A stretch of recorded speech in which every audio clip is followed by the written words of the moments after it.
நூற்றுக்கணக்கான ஆண்டுகளாக இருந்த ஆடு கோழி பலியிடும் உரிமையை தடுத்தது யார்? அப்படி தடுப்பதற்கு இன்ஸ்பெக்டர் மதுரை வீரனுக்கும் பேரு தான் நம்ம சொல்லவே கஷ்டமா இருக்கு.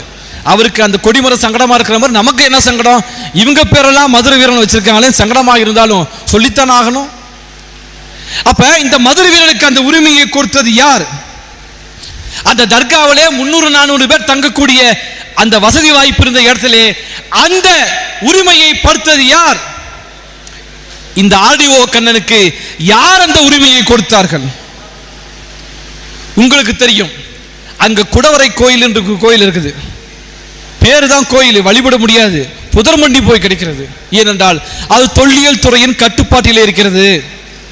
இந்த ஜூலை 24ஆம் தேதி மாறுபட்ட திருப்புகள் வந்த பிறகு இன்னொரு வழக்கு போட்டிருக்கிறார். அது ரொம்ப முக்கியமான வழக்கு. தொல்லியல் துறை கட்டுப்பாட்டில் கொண்டு போங்க. தொல்லியல் துறை கட்டுப்பாட்டில் போனா என்ன நடக்கும்?